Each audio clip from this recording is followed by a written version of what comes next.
অকমান কথা ক'ব ন? দুটামান লৈ লওঁ।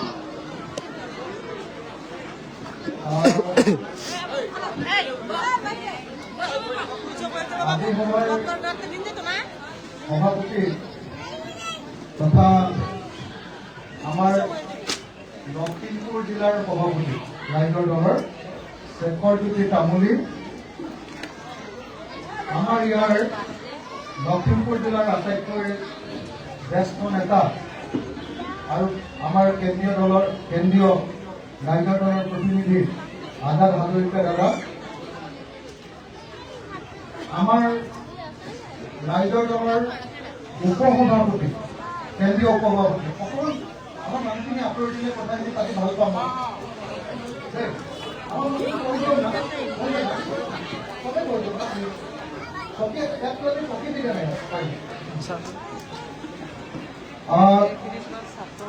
আমাৰ ডাক্তৰ পৰিকান্ত দাস ডাঙৰীয়া, আমাৰ দলৰ তেখেত উপসভাপতি, আমাৰ পাভৈ জিলা পৰিষদৰ সদস্য, আমাৰ জিলা পৰিষদত ইয়াত দেখিছে ফাতেমা খাতুন বাইদেউ, ফাতেমা বেগম। মই ফাতেমা বেগম বাইদেউকো নমস্কাৰ জনাইছো। আৰু তাৰপাছত আস্তিয়া বেগম, আমাৰ বিএমপি আঞ্চলিকৰ সদস্য। মই সকলোকে আৰু লগতে দলৰ যিমান আমাৰ কৰ্মকৰ্তা আছে আৰু দলৰ সদস্যসকল, কৰ্মীসকল সকলোকে নমস্কাৰ জনাই আপোনালোকৰ সন্মুখত দুটামান কথা ক'বলৈ আগবাঢ়িছো।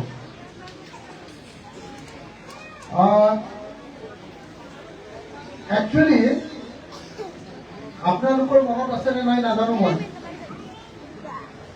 মোৰ মনত আছে যে বিজেপি চৰকাৰখনে আটাইতকৈ ডাঙৰ যিটো কথা চিঞৰি চিঞৰি কৈছিলে যে বিজেপিক ভোট দিয়া, তেতিয়াহ'লে অসমক আমি ভাৰতৰ 1 নম্বৰ ৰাজ্য কৰিম। মনত আছেনে নাই বাৰু? আছেনে নাই? অসমক 1 নম্বৰ যদি ৰাজ্য কৰে,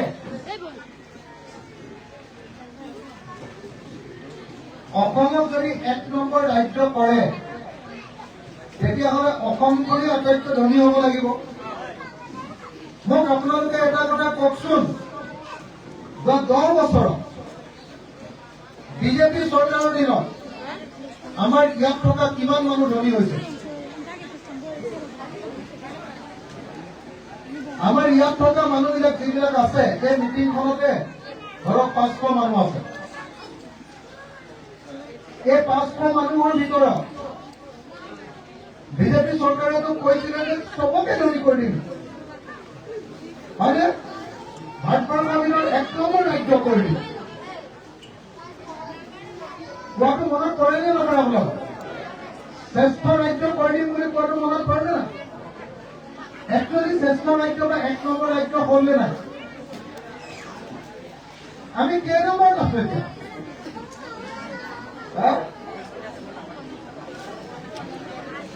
একচুৱেলি আমি কেই নম্বৰত এতিয়া?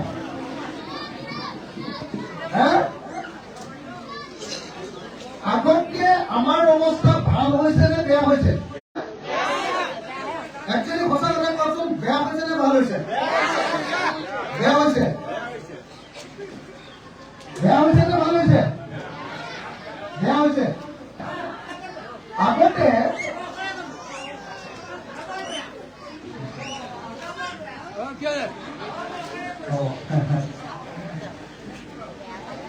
মই আপোনালোকক প্ৰথমতে কাগজৰ হিচাপটো দিম নে ঘৰৰ হিচাপটো দিম? দুইটা হিচাপ লৈ আহিছো মই। আগতে মুৰ্গী ডাঙৰীয়া অহাৰ আগতে এটা মুৰ্গী কণীৰ দাম আছিলে 3 টকা, হয়নে নহয়? এতিয়া কেইটকা? কেইটকা? লোকেলটো পোৱাই নাই মই। লোকেল বা দিয়ক, লোকেল 20 টকালৈকে মাৰিছে, হয়নে নহয়? এটা মুৰ্গী কণীৰ দাম কিমান এতিয়া? 10 টকা, হয়নে? 3 টকাৰ পৰা 7 টকা বাঢ়িলে।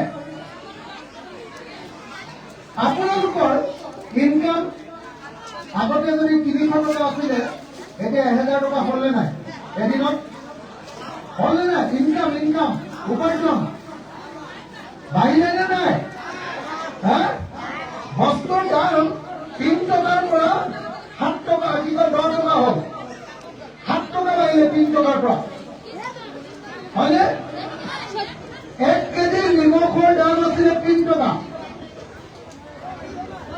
হয় নহয় এতিয়া কেই টকা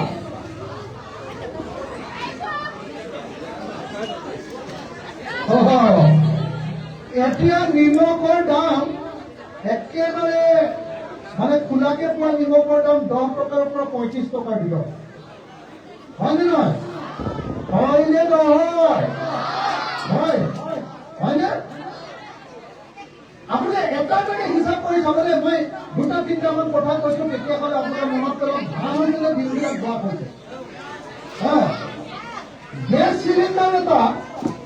গেছ চিলিণ্ডাৰ এটা কিনিছিলো মোৰ পুৰা মনত আছে কাৰণ মই এইবিলাকৰ ওপৰতে কাম কৰি থাকো আপোনালোকে চাগে জানে যে মই সেই মানুহটো যিটো মানুহে চৰকাৰক সন্মুখত বহুৱাই লৈ একদম পুৰা ধৰি একদম তেওঁলোকক অৱস্থা বেয়া কৰি দিয়ে জানেনে নাই সঁচাকে জানেনে নাই গতিকে মই কোনটো বস্তুৰ কিমান দাম বাঢ়িছে সদায় বিধান ল'বলৈ যাওঁতে মোক সদায় শুনে আপুনি কি ইমান বেগ লৈ আহে মই সদায় 7-8টামান ফাইল লৈ যাওঁ যে কাজিয়া হ'লে ফাৰ্ষ্টকে উলিয়াম বুলি বুজিলে নাই বস্তুৰ দাম এটা গেছ চিলিণ্ডাৰৰ দাম আছিলে 414 টকা হয়নে 414 টকা যেতিয়া আছিলে তেতিয়াও আমাৰ একাউণ্টত ছাবচিডি সোমায় আমি 414 টকা দি কিনো তাৰ পাছতো চৰকাৰে আমাক পইচা দিয়ে গেছ চিলিণ্ডাৰ কিনিবলৈ আছিলে নে নাই আছিলে এতিয়া মোক কওক যে আপোনালোকে এতিয়া কিমান দামত গেছ চিলিণ্ডাৰ কিনে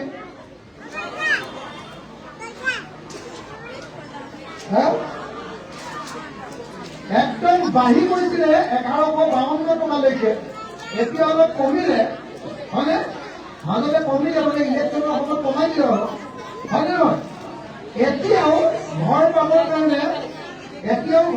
কাৰণে মোটামুটি 1100 টকাৰ কমত কোনেও ঘৰত গেছ চিলিণ্ডাৰ নাপায় হয়নে নহয় হয়নে ঘৰ পোৱালৈকে 414 টকাৰ পৰা 1100 টকা হ'ল বস্তুৰ দাম চব বস্তুৰ দাম ঠিকেই বাঢ়িলে আমাৰ ইনকাম কিমান বাঢ়িলে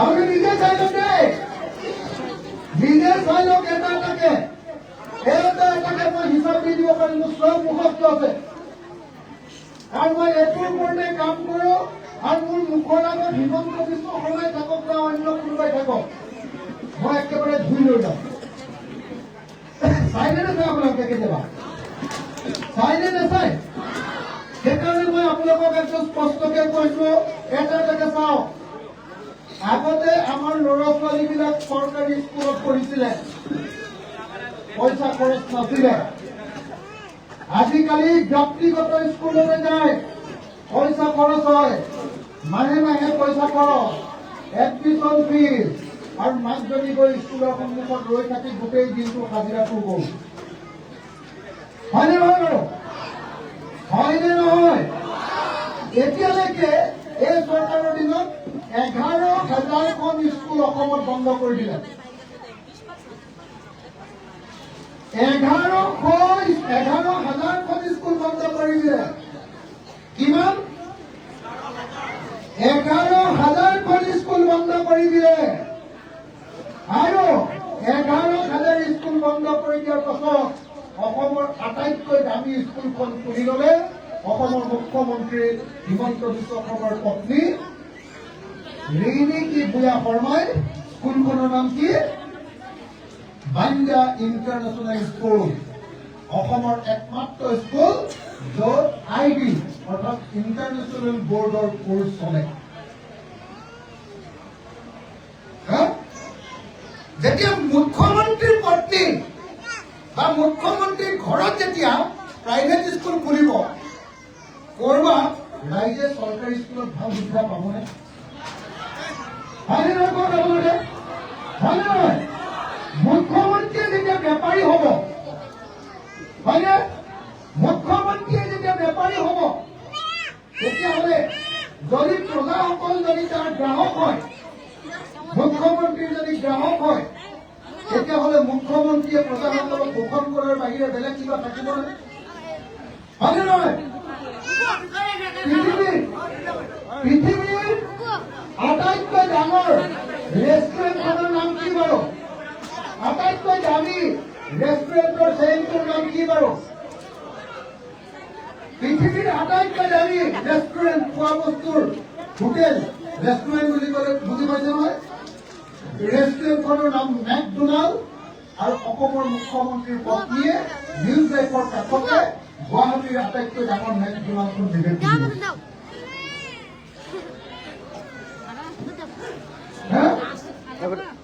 বুজিছেনে? আগতে এই বিজেপি চৰকাৰ অহাৰ আগতে নিয়ম আছিলে যে বিদেশৰ পৰা কোনো বেপাৰীয়ে আহি, কোনো হোটেলে আহি আমাৰ দেশত কেতিয়াও হোটেল খুলিব নোৱাৰিব। এইটো আছিলে নিয়ম। কেলে? আমাৰ দেশৰ মানুহক বেপাৰ কৰিবলৈ সুবিধা দিব লাগে। বাহিৰৰ পৰা আহি কোনেও ৰিটেইল চেলৰ বিজনেছ কৰিব নোৱাৰে, ৰিটেইল খুচুৰা বেপাৰ। এতিয়া কি হ'ল? মুখ্যমন্ত্ৰীৰ পত্নীয়ে পৃথিৱীৰ আটাইতকৈ দামী হোটেলখনৰ অসমৰ মালিক হয়, ফ্ৰেঞ্চাইজি মালিক মেকডোনাল্ড। অসমৰ চাহ শ্ৰমিক, আটাইতকৈ দুখীয়া মানুহবিলাক অসমৰ চাহ শ্ৰমিক, আৰু অসমৰ মুখ্যমন্ত্ৰী হ'ল সেই বহুকেইখন চাহ বাগিচাৰ এতিয়া মালিক। তেতিয়াহ'লে শ্ৰমিকৰ ওপৰত ভাল হ'ব, আপোনালোকে নিজে পাব। এটাকে আপোনালোকে ভাবি চাই লওক। এটাকে যদি আপোনালোকে নিজে চাই, তেতিয়াহ'লে দেখিব। মই এতিয়া যদি আপোনালোকক কেইটামান হিচাপ দিওঁ যে অসমৰ মানুহৰ অৱস্থা ভাল হৈছে নে বেয়া হৈছে। মই ৰিজাৰ্ভ বেংক অফ ইণ্ডিয়াৰ যোৱা 11 ডিচেম্বৰ তাৰিখৰ দিনা প্ৰকাশ পোৱা তাৰ যিটো ৰিপৰ্ট, ষ্টেটিষ্টিকেল ৰিপৰ্ট, সেই ৰিপৰ্টৰ পৰা মই আপোনালোকক জনাব খুজিছো যে আজিৰ দিনটোত অসমৰ এজন মানুহৰ গড় আয়ুস মানে এজন মানুহ জীয়াই থাকে 68 বছৰ সমাজ। 68 বছৰ সমাজ জীয়াই থাকে এজন মানুহে। কিন্তু আজিৰ দিনটোত ভাৰতবৰ্ষৰ এজন মানুহে গড়ে 70 বছৰ 3 মাহ জীয়াই থাকে। আমি ভাৰতবৰ্ষৰ আটাইতকৈ দুখীয়া ৰাজ্যবিলাকৰ ভিতৰত এখন ৰাজ্য য'ত আমি বেছি দিন জীয়াই নাথাকো। ভালকে খাবলৈ নাপালে বেছি দিন জীয়াই নাথাকে, ভালকৈ স্বাস্থ্যৰ সুবিধা নাপালে জীয়াই নাথাকে। আৰু ভাৰতবৰ্ষৰ 22খন ৰাজ্যৰ ভিতৰত আমি তল ফালৰ পৰা মানে সোনকালে মৰা মানুহৰ ভিতৰত 4 নম্বৰ। আটাইতকৈ সোনকালে মৰে বিহাৰৰ মানুহ, আৰু আমি 4 নম্বৰ সোনকালে মৰো। কেলে সোনকালে মৰো? কাৰণ আমাৰ খাদ্য পাতি বেয়া, আমাৰ কষ্ট বেছি হয়, আমাৰ চিকিৎসা ভালকে নাপাওঁ। আপোনালোকে যদি চাই আজিৰ দিনটো সন্তান জন্ম দিওঁতে মাকে যে কেঁচুৱা জন্ম দিয়ে, কেঁচুৱাৰ মৃত্যু হয়। মাকে সন্তান জন্ম দিওঁতে কেতিয়াবা কেঁচুৱা মৰে নে নমৰে? মৰে। আটাইতকৈ বেছি ভাৰতবৰ্ষত 3 নম্বৰ আটাইতকৈ বেছি কেঁচুৱা মৰে আমাৰ অসমত। 3 নম্বৰ বেছি আটাইতকৈ বেছি কেঁচুৱা মৰে বিহাৰত, আৰু আমি 3 নম্বৰত আমাৰ আটাইতকৈ বেছি কেঁচুৱা মৰে। সন্তান জন্ম দিওঁতে মাক আটাইতকৈ বেছিকে মৰে 5 নম্বৰ। অসমখনত গোটেই ভাৰতবৰ্ষৰ ভিতৰত 5 নম্বৰত আটাইতকৈ বেছি মাক মৰে। ল'ৰা ছোৱালী আৰু মাক কিয় মৰে? খাদ্যৰ কাৰণে। খাদ্যৰ কাৰণে কিয় মৰে? ভালকে চিকিৎসা নোপোৱাৰ কাৰণে। আজিকালি পৃথিৱীৰ চব দেশৰ মানুহে নিজৰ ল'ৰা ছোৱালীকো জন্ম দিয়ে, চিজাৰিয়ান কৰি হয়নে? আমাৰ ইয়াত ঢেকীয়াখনত যদি কেঁচুৱা জন্ম হয় তেতিয়াহ'লে কামটো কৰিব পাৰি হয়নে নহয়? আমাৰ ঢেকীয়াখনতে কিয় জন্ম হয়নে নহয়? সেইদিনা যোৱা কেইদিনমানৰ আগতে চাবুৱালৈ অসমৰ মুখ্যমন্ত্ৰী গৈছিলে চাবুৱালৈ এই পইচা বিলাকৰ কাৰণে 10,000 টকা আপোনালোকে ইয়াত দিলেহি নে নাই? 10,000 টকাটো দিলে নে নাই? সেই 10,000 টকাটো বিলাবলৈ যাওঁতে এগৰাকী মাইকী মানুহে আমাৰ CMৰ নীতিমতে বাচ্চা জন্ম দিলে। কথাটো জানেনে নাই আপোনালোকে? শুনিছিলে নে নাই? শুনিছে? কেলে এইটো হৈছে? তাৰমানে আপুনি ভাবক যে 10,000 টকাটো পাবৰ কাৰণে মানুহগৰাকী মৰিলেও তেওঁ মিটিংখনলৈ যাব বিচাৰিছে। কেতিয়া এগৰাকী মাকে আজি সন্তান জন্ম দিব ডেট আছে, সেই দিনটোতো টকা 10,000 যদি বিচাৰি মুখ্যমন্ত্ৰীৰ মিটিঙলৈ যাব লাগে, কোন মানুহ যাব? মোৰ ৱাইফ যাব নেকি? কেতিয়াও নাযায়। চাকৰি কৰা মানুহ এজনৰ ৱাইফ যাব নেকি? নাযায়। দোকানী এজনৰ ৱাইফ যাব নেকি? নাযায়। যাৰ ইনকাম আছে তেওঁৰ ৱাইফ কেতিয়াও নাযায়। তেওঁৰ ৱাইফক 7 দিনৰ আগৰ পৰা হস্পিটেলত ভৰাই থৈ দিব হয় নে নহয়? কিন্তু আমাৰ গাঁৱৰ মানুহৰ অৱস্থা এনেকুৱা বেয়া যে যিদিনা বাচ্চা জন্ম হৈছে সেইদিনাও মুখ্যমন্ত্ৰীৰ মিটিঙলৈ গৈছে টকা 10,000 ল'বলৈ। এটা প্ৰমাণ কৰে নে নকৰে যে অসমৰ মানুহৰ অৱস্থা খুব বেয়া বুলি প্ৰমাণ কৰে নে নকৰে? কৰে নে নকৰে? কৰে নে নকৰে? অসমৰ মুখ্যমন্ত্ৰীয়ে কৈছিলে বোলে আমি অসমক 1 নম্বৰ কৰি দিম। কিহত কৰিলে 1 নম্বৰ? মই যদি সেইবিলাক কৈ দিওঁ আপোনালোকে আচৰিত পাব। অসম এতিয়া ভাৰতবৰ্ষৰ ভিতৰত 1 নম্বৰ কিহত জানে নে নাই? 1 নম্বৰ অসম ভাৰতবৰ্ষৰ ভিতৰত 1 নম্বৰ হ'ল আধাতে স্কুল এৰাৰ ক্ষেত্ৰত 1 নম্বৰ। ল'ৰা ছোৱালীয়ে আধাতে স্কুল এৰাৰ ক্ষেত্ৰত 1 নম্বৰ। জানেনে কথাটো? সেইটো ড্ৰপ আউট ৰেট বুলি কয়। আৰু অসম 1 নম্বৰ কিহত জানেনে? পুলিচে মানুহ ধৰি নি ৰাতি 12টা বজাত গুলিয়াই মৰাৰ ক্ষেত্ৰত অসম 1 নম্বৰ। আৰু বেলেগ ক'তো আৰু এটা কথাটো অসম ভাৰতবৰ্ষৰ ভিতৰত 1 নম্বৰ। ভাৰতবৰ্ষৰ ভিতৰত এটা অতি ডাঙৰ বস্তু যে দৰিদ্ৰতাৰ সূচাংক, মানুহ দুখীয়া নে ধনী তাই যিটো হিচাপ উলিয়ায় এইটো মাল্টি ডাইমেনশ্যনেল পভাৰ্টি ইণ্ডেক্স বুলি কয়। মাল্টি ডাইমেনশ্যনেল পভাৰ্টি ইণ্ডেক্স উলিয়াওঁতে ওলালে যে আমাৰ অসমখন ভাৰতবৰ্ষৰ ভিতৰত 4 নম্বৰ আটাইতকৈ দুখীয়া ৰাজ্য। 4 নম্বৰ আটাইতকৈ দুখীয়া ৰাজ্য।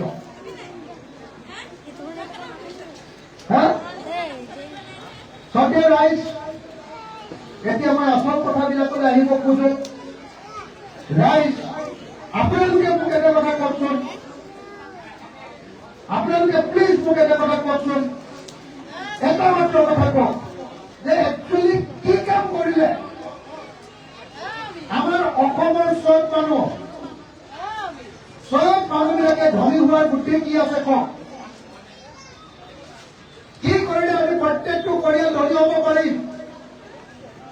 কি কৰিলে আমাৰ প্ৰত্যেকটো পৰিয়ালে অৰুণোদয় 1250 টকা নহলেও চলিব পাৰিম? কি কৰিলে চৰকাৰৰ পৰা 10,000 টকা নহলেও আমাৰ প্ৰত্যেকগৰাকী মহিলা আমাৰ ধনী হ'ব পাৰিব? আপোনালোকৰ মতে কি কি কাম কৰিলে এই কামটো কৰিব পৰা যাব? কি কৰিব লাগিব? কি কৰিব লাগিব? কি কৰিব লাগিব? কিন্তু তাৰ আগতে মই এটা কথা কৈ লওঁ দেই, মই কিন্তু অৰুণোদয় আঁচনিখনৰ বিৰোধিতা নকৰো। বৰং উল্টা কথাটো হ'ল যে অসম বিধানসভাত এইবাৰ মই মুখ্যমন্ত্ৰীক সন্মুখত ৰাখি কৈছো যে মুখ্যমন্ত্ৰী ডাঙৰীয়া, আপুনি ইলেকশ্যনৰ সময়ত স্পষ্টকে কৈছিলে যে অসমৰ প্ৰত্যেকগৰাকী মহিলাক অৰুণোদয় দিম, কৈছিলে নে নাই? মই কৈছো তেওঁ যে এতিয়া অসমৰ গাঁৱৰ 50 গৰাকী মহিলাইহে অৰুণোদয় পায়, 50 গৰাকীয়ে নাপায়।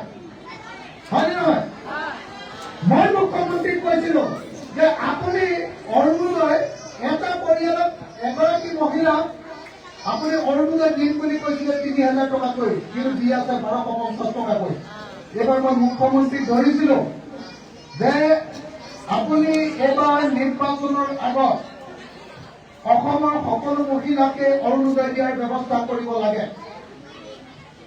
তেখেতে কৈছিলে যে অখিল গগৈয়ে মোক বৰ ভাল বুদ্ধি দিছে, মই এইটো যদি দি দিওঁ তেতিয়াহ'লে চব কংগ্ৰেছী বিলাক আহি যাব, এনেকে কৈছে। গতিকে মই অখিল গগৈৰ বুদ্ধিটো লওঁ। মানুহটোৰ ছয়তান বুলি আপুনি জানে নাই? মানে এনেকুৱা ছয়তানি কথা কৈছে। মই কৈছিলো যে এইবাৰ প্ৰত্যেকটো অৰুণোদয় 1250 টকা নহয়, 3000 প্ৰত্যেকগৰাকী মহিলাকে দিব লাগিব। তেওঁ কৈছিলে যে আপুনি 3000 বুলি যেতিয়া কৈছে, মই অহা 1 জানুৱাৰীৰ পৰা 3100 টকাকে দিম। মোকতো ওপৰত থাকিব নহয়, বুজা নাই? একদম ছয়তানি মানুহটো, বুজা নাই? মই অৰুণোদয় বিৰোধিতা নকৰো দেই। মই ভাবো যে অৰুণোদয় পাব লাগে। আৰু কাইলৈ যদি মই চৰকাৰ কৰো, কাইলৈ যদি চৰকাৰত মই থাকো, তেতিয়াহ'লে আকৌ মই অসমৰ প্ৰত্যেকগৰাকী মহিলাক অৰুণোদয় দিম। খাটাম। আৰু সেই অৰুণোদয়টো মই 1250 টকা নহয়, মই পাৰিলে 5000 টকাকে দিম। আৰু অকল অৰুণোদয় মহিলাবিলাকক নহয়, প্ৰত্যেকজন বৃদ্ধ মানুহ, পুৰুষ আৰু প্ৰত্যেকজন ফিজিকেলি চেলেঞ্জ, বিশেষভাৱে শাৰীৰিকভাৱে বিশেষ সক্ষম মানুহকো মই 5000 টকাৰ অৰুণোদয় দিয়াৰ ব্যৱস্থা কৰিম। এইটো মানে মই অকল হাতৰ খৰচ বুলি ভাবো। এইটো মই 5000 টকাটো অকল হাত খৰচ বুলি ভাবো। হাত খৰচ। কিন্তু মানুহ ধৰি ক'বলৈ গ'লে এই টকা 5000 কেতিয়াও ধনী হ'ব নোৱাৰে, হয়নে? মানুহ ধনী হ'বলৈ হ'লে কি কৰিব লাগিব? 5টা কাম আমি কৰি দিম। মই যদি কোনোবা দিন অসমৰ মুখ্যমন্ত্ৰী হওঁ, মই যদি কোনোবা দিন অসম চলাবলৈ পাওঁ, তেতিয়াহ'লে মই অসমত 5টা কাম কৰিম। 5টা কাম কৰিম। 1 নম্বৰ কামটো কৰিম, যে অসমৰ প্ৰত্যেকটো ঘৰৰ প্ৰত্যেক ঘৰ মানুহ, প্ৰত্যেক ঘৰ মানুহক 1 নম্বৰ মই কি কৰিম বুলি কৈছো, যে অসমৰ প্ৰত্যেকজন মানুহৰ খেতি এতিয়া যে এবাৰকে কৰি আছে, অসমৰ প্ৰত্যেকঘৰ মানুহৰ খেতি মই 3বাৰকে কৰাৰ ব্যৱস্থা কৰিম।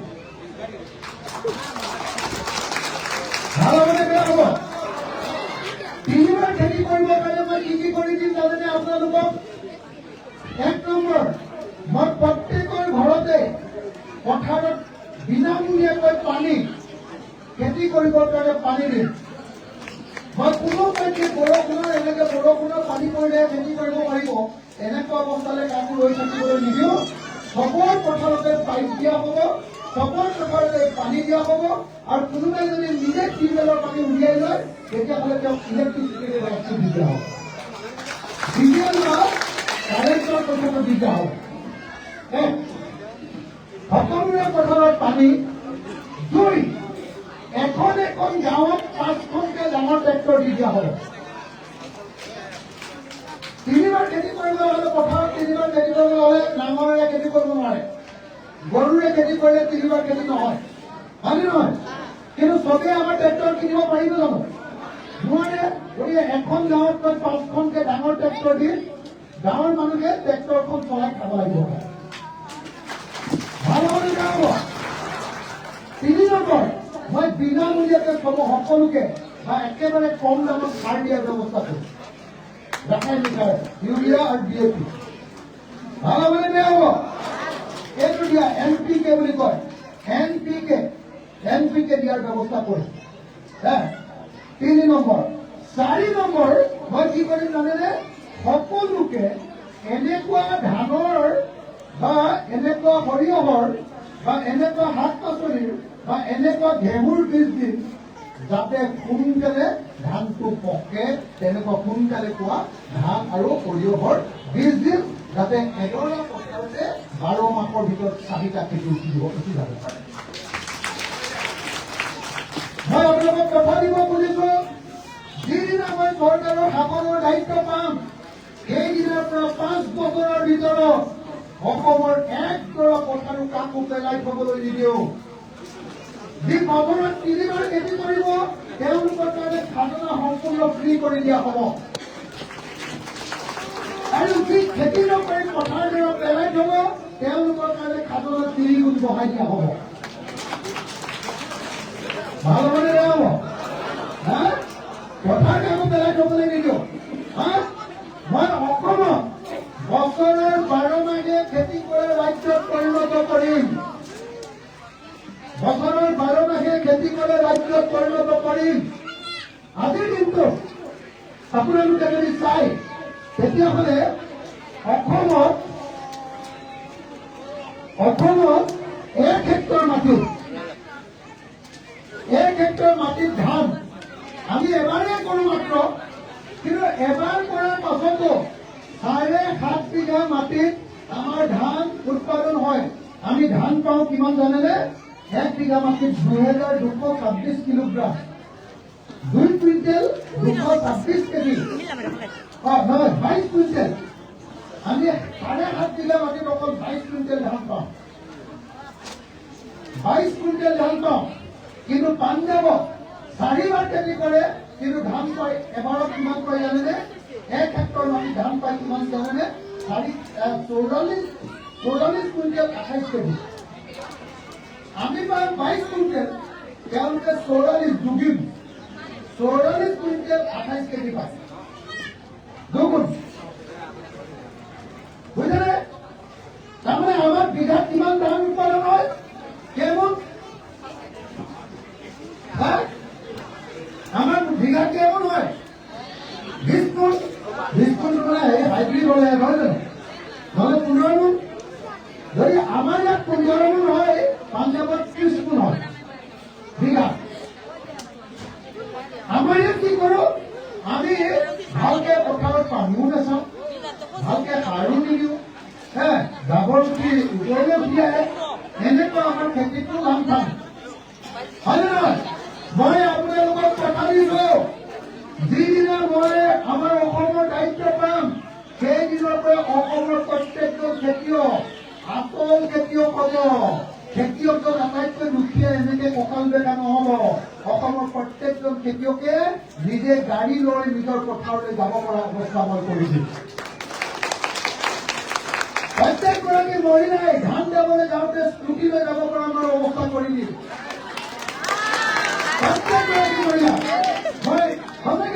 ধেমালি কৰি পোৱা নাই, সেইটো কৰিব পাৰি।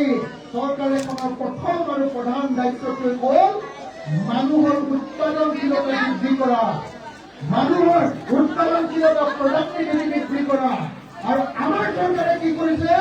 আমাৰ চৰকাৰে উৎপাদনশীলতা বৃদ্ধি নকৰিবৰ কাৰণে অকল চাউল কি দিছে বুলি কৈছে আপুনি? আমাৰ অৰিকান্তে কি বুলি কৈছিলে? চাউল, নিমখ আৰু কি দি আছে? চাউল, নিমখ আৰু দালি। আৰু আমাক চেনি, নিমখ, চাউল 1 কেজি দিয়ে নে নহয়? এই চব একো নালাগে। আমি এদিন ক'ব পাৰিব লাগিব অসমীয়া মানুহে যে আমাক পথাৰ দিয়া, আমাক পানী দিয়া, আমাক বছৰৰ 4 বাৰ 3 বাৰ খেতি কৰিব পৰাৰ ব্যৱস্থা কৰি দিয়া। আমি তোমাৰ ঘৰত বৰা চাউলৰ কুইণ্টেলে কুইণ্টেলে দলিয়াই থৈ আহিম। হয় নে নহয়? হিমন্ত ক'ব পাৰিব লাগিব যে হিমন্ত বিশ্ব শৰ্মা, তুমি নিজে একো কাম নকৰা, আজিলৈকে তুমি একো কামেই কৰি পোৱা নাই, অকল জ্বালানি কৰিয়ে খাইছা। হয় নে নহয়? হিমন্ত বিশ্ব শৰ্মাই ক'ৰবাত কাম কৰি খোৱা দেখিছে নেকি? দেখিছে নেকি? অকল তেওঁৰ বিজনেছটো হ'ল কি?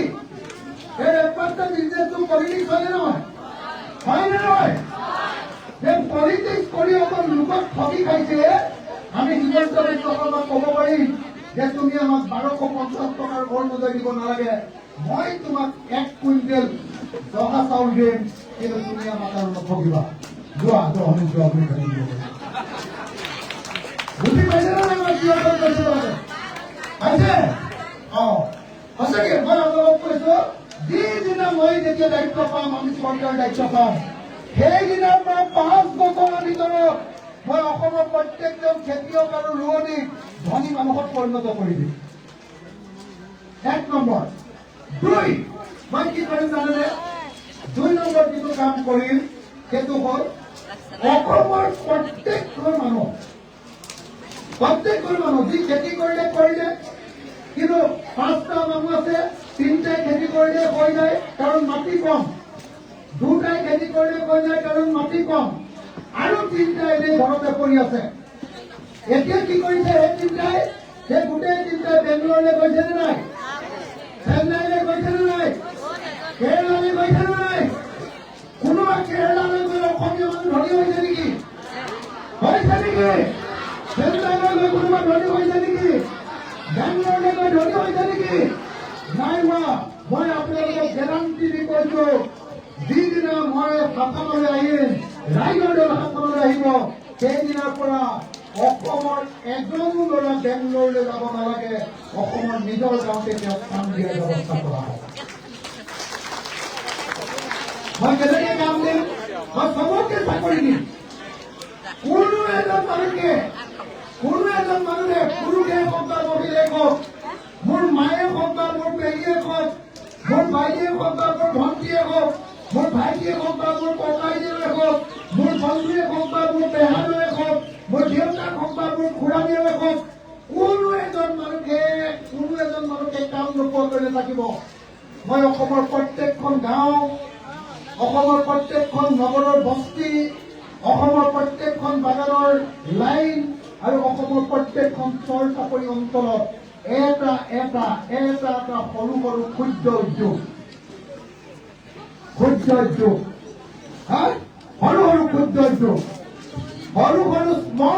স্মল স্কেল ইণ্ডাষ্ট্ৰী খুলিম এটা ইণ্ডাষ্ট্ৰীত 40টা 50টা মানুহক কাম দিম আৰু গাঁওখনত এটাও মানুহে নিবনুৱা হৈ থাকিব নালাগে এটা মানুহক এদিনত অন্তত 1000 টকা ইনকাম কৰাৰ ব্যৱস্থা কৰিম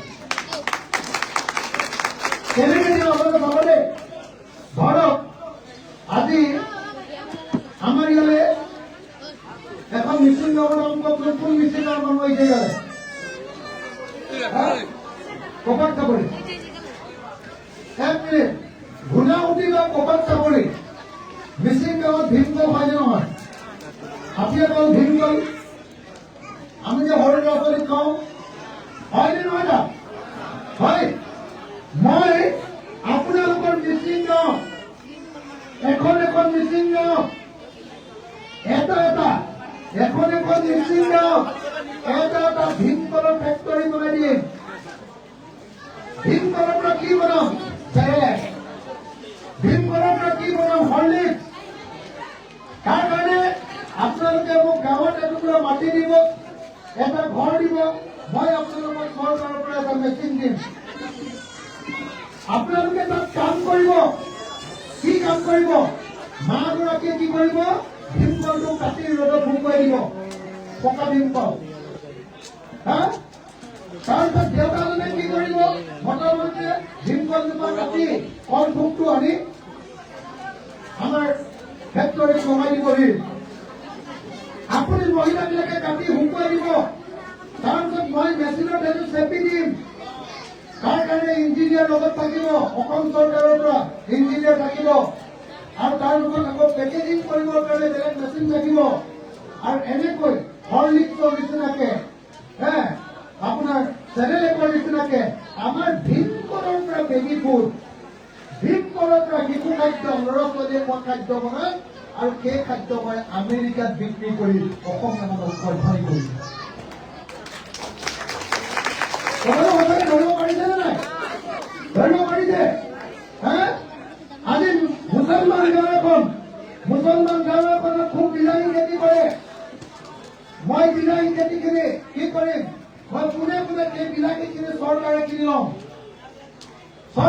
লওঁ যেনেকে এতিয়া চৰকাৰে ধান কিনি লয় আমি চৰকাৰে কিনি ল'ম কম দামত নহয় বহু দামত ভাল দামত কিনি ল'ম ভাল দামত মানে কিমান দাম বস্তুটো উৎপাদন কৰিবলৈ যদি 5 টকা অতি কৰিলে 15 টকা দামত কিনি ল'ম এইটো MSP দিয়া বুলি কয় ইংৰাজীত MSP মিনিমাম ছাপৰ্ট প্ৰাইচ দিয়া এনেকে কিনি ল'ম আৰু যেতিয়া বেংগলৰত যেতিয়া বিলাহীৰ দাম উঠিব আমাৰ গাঁৱত ডাঙৰ গুদাম খুলি বিলাহীখিনি ৰাখি থ'ম বেংগলোৰ কলকাতাৰ দিল্লীত যেতিয়া বিলাহীৰ দাম উঠিব ইয়াৰ পৰা ট্ৰাকত কঠিয়াই দি দামত মই বিলাহী বিক্ৰী কৰিছো এতিয়া কি হয় এতিয়া 1 কেজি বিলাহী আমি বিক্ৰী কৰো 2 টকা আৰু কিনি খাওঁ 80 টকা হয়নে নহয় মই এনেকুৱা এখন বজাৰ আপোনালোকক দিম যিখন বজাৰত আপোনালোকৰ প্ৰত্যেকটো বস্তু দামত বিক্ৰী কৰিব পাৰিব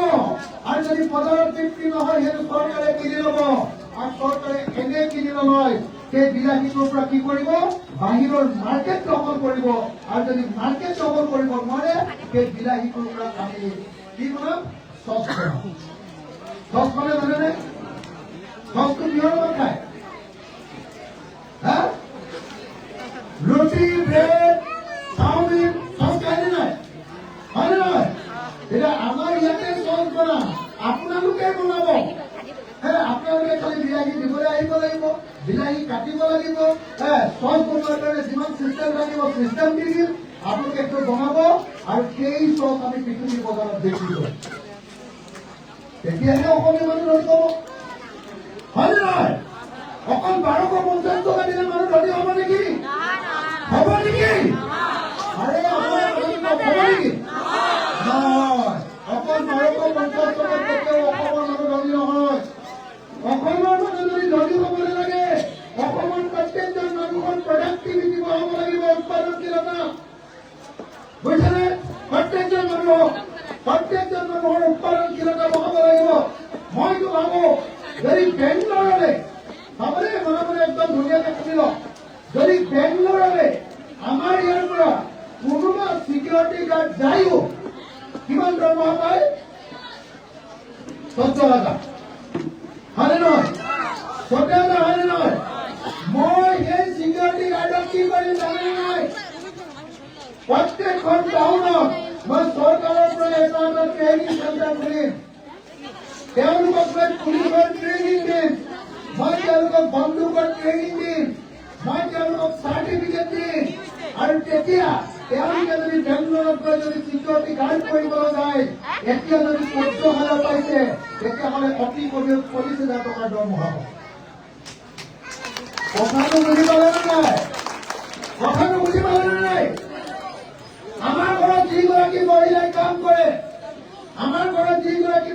কাম কৰে তাই লেতেৰা পেতেৰাকে কাম কৰে তাই বেছি দৰমহা নাপায় কিন্তু মই যেতিয়া চৰকাৰলৈ আহিম যিমান কাম কৰা মানুহৰ ঘৰত কাম কৰা মহিলা আছে চবকে প্ৰথমতে মই সেই অঞ্চলত প্ৰথমতে ট্ৰেইনিং দিম কেনেকে চাফ চিকুণকে কাম কৰিব কেনেকে কম কষ্টত ঘৰটো চাফা কৰিব লাগে কেনেকৈ ধুনীয়াকে ভাত ৰান্ধিব লাগে মুছলমান মানুহে কেনেকুৱা খাদ্য খায় ব্ৰাহ্মণ মানুহে কেনেকুৱা খাদ্য খায় আহোম মানুহৰ কেনেকুৱা খাদ্য খায় চব ট্ৰেইনিং কৰি দিম একদম ধুনীয়া কুকুৰ নিচিনা হৈ যাব ধুনীয়া ভাল বনাব যেতিয়া তাই সেইটো ট্ৰেইনিং লৈ চাৰ্টিফিকেটখন লৈ যাব এতিয়া যদি 6,000 টকা এমাহত দৰমহা পায় তেতিয়া 15,000 টকা পাবনে নাপাব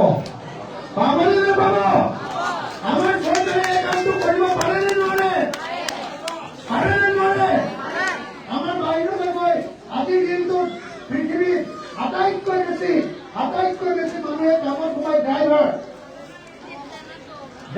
কামত কিন্তু ড্ৰাইভাৰ বিলাকে একো ট্ৰেইনিং লৈ নাযায় মই যিদিনা চৰকাৰলৈ আহিম নহয় অসমৰ প্ৰত্যেকখন গাঁৱৰ ল'ৰাক মই গাড়ী চলাবলৈ শিকাম চাৰ্টিফিকেট দিম লগত ইংৰাজী শিকাই দিম আৰু হিন্দী শিকাই দিম যাতে সি গৈ আমেৰিকাতো গৈ যাতে ড্ৰাইভাৰ কৰিব পাৰে আমাৰ ইয়াত ড্ৰাইভাৰ কৰিলে 15,000 টকা দৰমহা পায় আমেৰিকাত ড্ৰাইভাৰ কৰিলে 1.5 লাখ টকা দৰমহা পায় ভাল হ'বনে বেয়া হ'ব এতিয়া আমাৰ কলেজৰ প্ৰফেচাৰজনে যিমান দৰমহা পায় আমেৰিকাত গৈ ড্ৰাইভাৰ কৰিলেও সিমানেই দৰমহা পাব আমাৰ ডিচিজনে যিমান দৰমহা পাব মই আমেৰিকাত যিজন ড্ৰাইভাৰ পঠিয়াই দিম সিও তাতে গৈ জাপানত সিমানেই দৰমহা পাব ড্ৰাইভাৰজনে কথাটো বুজিছেনে নাই এইটোক মই কি বুলি কৈছো যে 5 বছৰৰ ভিতৰত অসমৰ প্ৰত্যেকজন মানুহক মই পেছাদাৰী কৰি তুলিম পেশাদাৰী মানে প্ৰফেচনেলিজিম নাই আমাৰ প্ৰফেচনেলিজিম নাই, একো কামতে প্ৰফেচনেলিজিম নাই। আমি যি কামে কৰো লেটেন পেটেন কাম। ধান খেতি কৰো, পথাৰত বৰষুণ আহিলে খেতি হ'ব, ওপৰলৈ চাই থাকো বৰষুণ দিবলৈ নিদিয়ে। যদি বেছি দিন বৰষুণ নিদিয়ে কি কৰিব আৰু ভেকুলীৰ বিয়া পাত, হয় নহয়? পৃথিৱীত ক'ৰবাত ভেকুলী বিয়া পাতিলে বৰষুণ হ'ব নেকি? কেতিয়াও নহয়। বৰষুণ হোৱাৰ নিয়মটো কি? বৰষুণ হোৱাৰ নিয়মটো আপোনালোকে সকলোৱে মনত ৰাখক। বৰষুণ হোৱাৰ নিয়মটো হ'ল এই যে ৰ'দ দিছে, ৰ'দত পথাৰৰ পানী, পুখুৰীৰ পানী, নদীৰ পানী, সাগৰৰ পানী গৰম হয়। পানী উতলিলে কি হয়, গৰম হ'লে কি হয়? ভাপ হয় নে নাই? ওপৰলৈ উৰি যায় নে নাই? তেতিয়া ওপৰলৈ উৰি যায়, ওপৰলৈ গৈ থাকিলে ওপৰলৈ বিমানে যাব, ঠাণ্ডা পায়, আৰু ঠাণ্ডা পালে সেই পানীখিনি আকৌ গোট কৰে। সেই গোট কৰা পানীখিনিকে নাম হয় ডাৱৰ। বুজিলে নাই? ওপৰলৈ গ'লে পানীখিনি ডাৱৰ হয়। ডাৱৰখিনি যেতিয়া বতাহে জোৰকে ঠেলি লৈ আহে, জোৰকে, তেতিয়াহ'লে পাহাৰ বা পৰ্বতত যেতিয়া খুন্দা খায়, পাহাৰ বা পৰ্বতত যেতিয়া খুন্দা খায়, তললৈ নামি আহে, সেইটোকে বৰষুণ বুলি কয়। কথাটো বুজিছেনে? এতিয়া ভেকুলীৰ বিয়া পাতিলে বৰষুণ হ'ব নেকি? ভেকুলীৰ বিয়া পাতিলে পানী গৰম হ'ব নেকি? পথাৰৰ পানী গৰম হ'ব নেকি? নহয়। ভেকুলীৰ বিয়া পাতিলে পানী ডাৱৰ হ'ব নেকি? নহয়। ভেকুলীৰ বিয়া পাতিলে ডাৱৰখিনি বতাহে ঠেলি লৈ যাব নেকি? নেযায়। গতিকে এইবিলাক মিছা কথা। মই সেইকাৰণে আপোনালোকক ক'ব খুজিছো, চৰ্দাৰ ৰাইজ, যেতিয়ালৈকে বিজেপি শাসনত থাকিব, যেতিয়ালৈকে অন্য দলবিলাকৰ শাসনত থাকিব, অন্য দল, মই আৰু বেলেগৰ দল নকওঁ, কাৰণ অন্য দলৰ লগত আমিও এতিয়া লগ ৰাখিব লাগিব। সেইকাৰণে বেলেগ বেলেগ দলবিলাকৰ নামটো নকওঁ, কিন্তু মই আপোনালোকক এটাই কথা কওঁ, আপোনালোকে কংগ্ৰেছক যোৱা 70 বছৰ ভোট দিলে, ৰাইজৰ কিবা পৰিৱৰ্তন হ'ল নেকি? বিজেপিক আপোনালোকে যোৱা কিমান বছৰ ভোট দিলে? আপোনাৰ অটল বিহাৰী বাজপেয়ীৰ দিনত 10 বছৰ, আৰু এওঁৰ দিনত এতিয়া 15 বছৰ, 25 বছৰ। এওঁলোকে কিবা কৰি দিলে নেকি? দিলে নেকি? নৰেন্দ্ৰ মোদীয়ে কিবা দিলে নেকি আমাক? ভাইৰ বেহেন বুলি কোৱাৰ বাহিৰে কিবা কৰি দিলে নেকি? ভাইৰ বেহেন, হয়নে? মই সেইকাৰণে এবাৰ আহোঁতে সুধিছিলো, বোলো মোদী ডাঙৰীয়া, আপুনি মাজে মাজে বৰ ধুনীয়াকে গামোচা এখন লৈ য়োগা কৰে, হয়নে নহয়? য়োগা কৰে, যোগ কৰে নে নাই?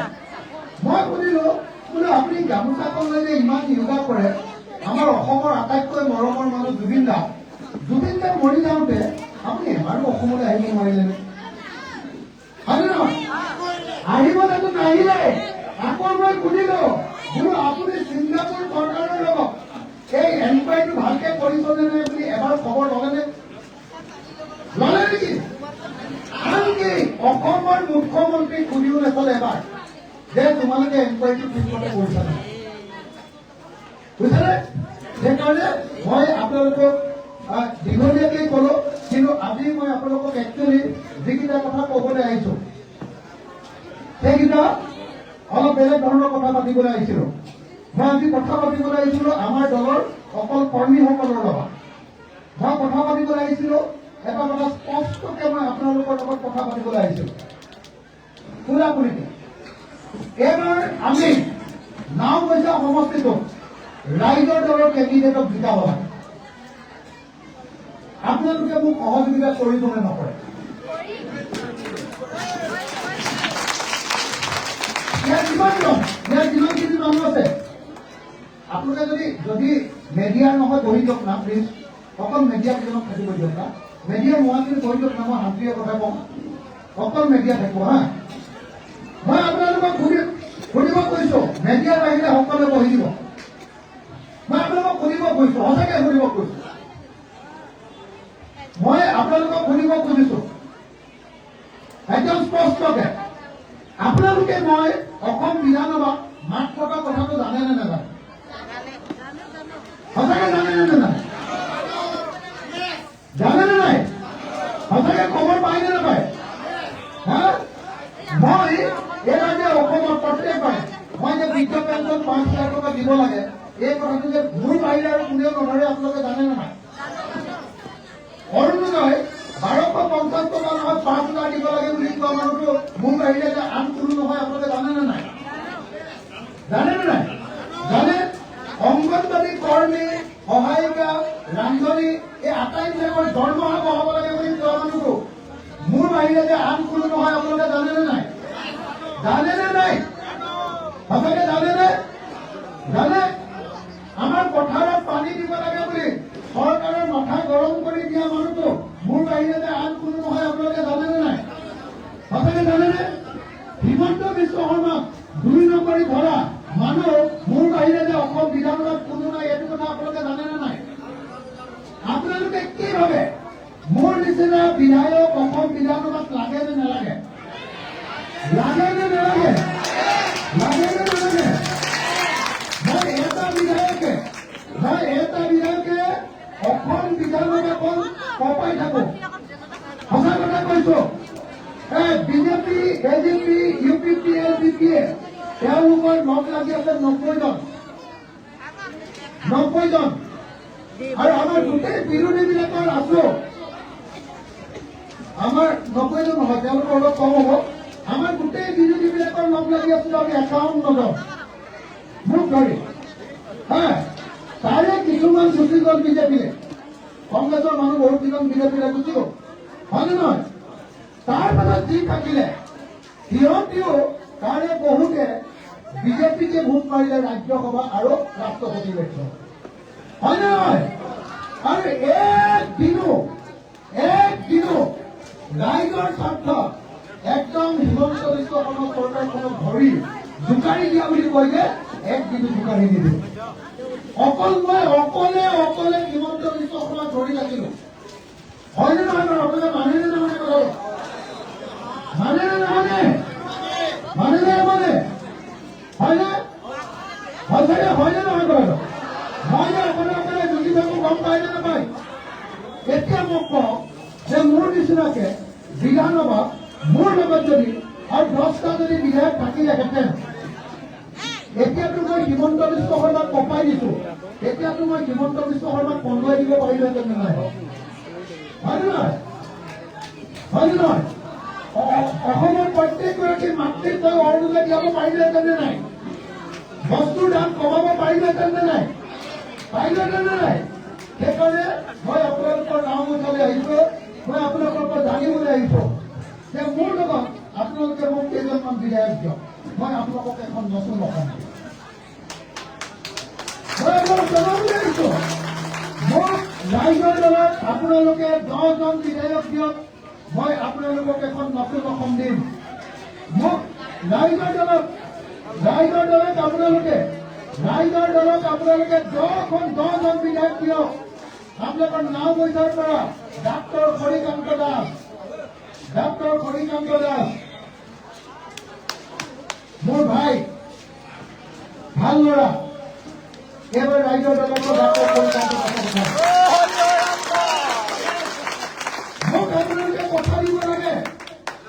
মাত্ৰ ইলেকশ্যনলে 90 দিনো নাই, 80 দিন আছে ইলেকশ্যনলে। এই 80টা দিন মোৰ ভাই হৰিকান্ত দাসৰ কাৰণে আপোনালোকে ঘৰে ঘৰে গৈ নাও বৈঠৰ মানুহক ক'ব লাগে যে এইবাৰ অখিল গগৈ 7 শক্তিশালী কৰিব লাগে, আৰু অখিল গগৈ 7 শক্তিশালী কৰিবৰ কাৰণে হৰিকান্ত দাসক এইবাৰ অখিল গগৈৰ লগতে ভোট দিব লাগে। এই কথাটো ক'বলৈ আপোনালোকে মোৰ লগত ওলাই যাব। যাবলৈ নিদিয়ে, যাবলৈ নাযায়। হৰিকান্ত দাসৰ কাৰণে আপোনালোকে মোৰ কাৰণে হৰিকান্ত দাসক ভোট দিবলৈ ক'বনে নক'ব? মাত্ৰ 2.5 মাহ সময় আছে। এই 2.5 মাহ সময় আপোনালোকে ৰাইজৰ ওচৰলৈ গৈ নিজৰ ভোটটো দিয়াই নহয়, নিজৰ পৰিয়ালৰ ভোটটো আৰু নিজৰ গাঁওখনৰ মানুহৰ ভোটটো আপুনি হৰিকান্ত দাসক দিয়াব পাৰিবনে নোৱাৰে? পাৰিবনে নোৱাৰে? মই যদি আপোনালোকক আজিয়ে কৈ যাওঁ, মোৰ লগত যদি 10 জন বিধায়ক থাকে, তেতিয়াহ'লে আপোনালোকক মই এখন ভাল অসম দিম। আৰু যদি মই এবাৰ 20 জন বিধায়ক জিকাব পাৰো, 20জন বিধায়ক যদি এইবাৰ মই জিকাব পাৰো তেতিয়াহ'লে মই চৰকাৰৰ অংশীদাৰ হ'ম আৰু যিখন চৰকাৰত মই থাকিম কোনো চৰকাৰে বেয়া কাম কৰিবলৈ সাহস কৰিব পাৰে কোনো চৰকাৰে বেয়া কাম কৰিবলৈ সাহস কৰিব নোৱাৰে অসমৰ স্বাৰ্থৰ বিপৰীতে মই কাম কৰিবলৈ সাহস কৰিব নোৱাৰে সেইকাৰণে আপোনালোক সকলোকে মই ক'বলৈ আহিছো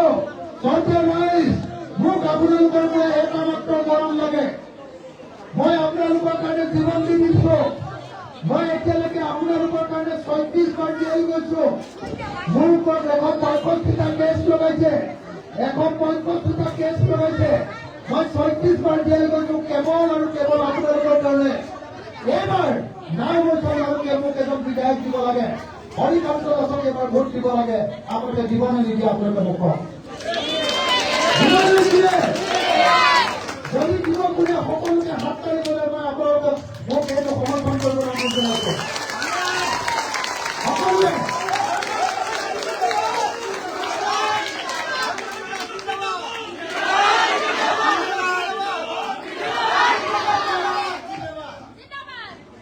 মই আপোনালোকৰ পৰা অনুৰোধ কৰিবলৈ আহিছো আপোনালোকে বিজেপিকো জিকাব পাৰিব আপোনালোকে কংগ্ৰেছকো জিকাব পাৰিব কিন্তু মই গেৰাণ্টি দি দিব পাৰো যে বিজেপিয়ে হওক বা কংগ্ৰেছে হওক এমএলএ যদি ৰাইজৰ দলৰ হয় আপোনালোকে যিমান সহায় পাব পৃথিৱীৰ কোনো দলৰ মানুহে আপোনালোকক সিমান সহায় আৰু নকৰে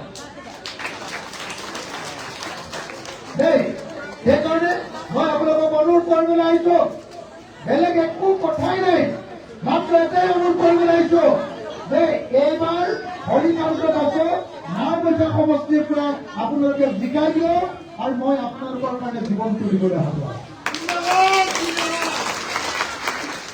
আপোনালোকে নিশ্চয় জানে নাওবৈচা সমষ্টিৰ ৰাস্তা পদূলি বনাবৰ কাৰণে বিধানসভাত চিঞৰো মই জানেনে নাই অন্য নিচিয়ে আগতে কংগ্ৰেছৰ যিজন বিধায়ক জিকাই দিলে তেওঁ ক'লে গ'ল কোনে গমেই নাপায়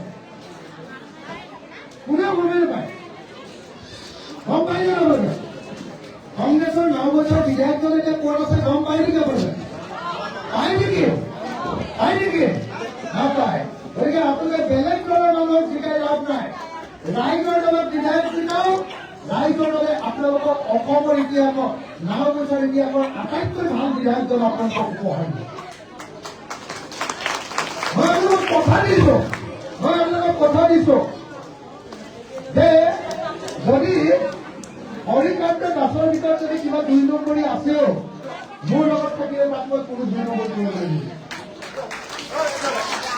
মই ভাবো যে হৰিকান্ত দাস ভাল ল'ৰা বহুত ভাল ল'ৰা অমায়িক ল'ৰা একদম ভাল ল'ৰা অনুসূচিত জাতিৰ এটা সম্পদ অনুসূচিত জাতি প্ৰত্যেক লোকসকলৰ মাজৰ এটা সম্পদ তেওঁ ডাক্তৰ হয় হৰিকান্ত দাস অনুসূচিত জাতিৰ মানুহৰ এটা সম্পদ মই এই সম্পদটো ভাৰতলৈ উলিয়াই দিব খুজিছো অসম বিধানসভালৈ দিব খুজিছো আৰু আপোনালোকৰ পৰা মই আশীৰ্বাদ বিচাৰিছো আপোনালোকে মোক আশীৰ্বাদ দিবনে নিদিয়ে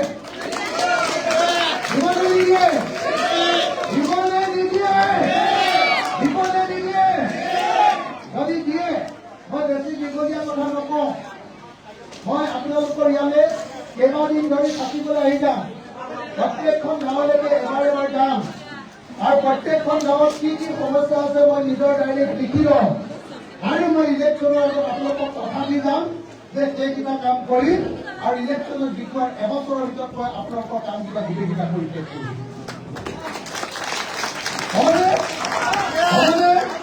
হ'বনে সেইকাৰণে এতিয়া মই আপোনালোকৰ সকলোৰে সন্মুখত হৰিকান্ত দাস আৰু মই একেলগতে হাতযোৰ কৰি আপোনালোকৰ পৰা আমাৰ সমৰ্থন বিচাৰিব খুজিছো আগফালৰ মানুহখিনি সাংবাদিকৰ বাহিৰে বাকীখিনি বহি যায় বেছি হৈছে অকল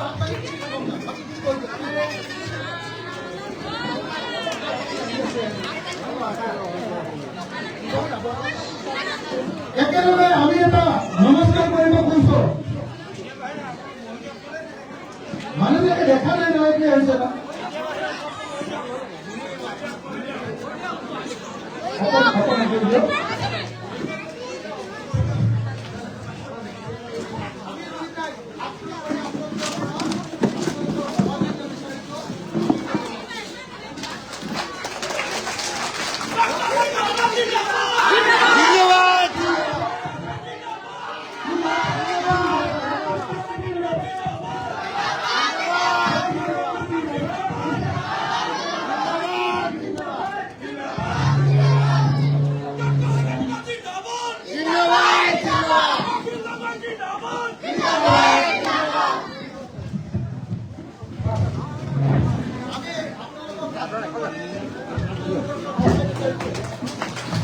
জিন্দাবাদ জিন্দাবাদ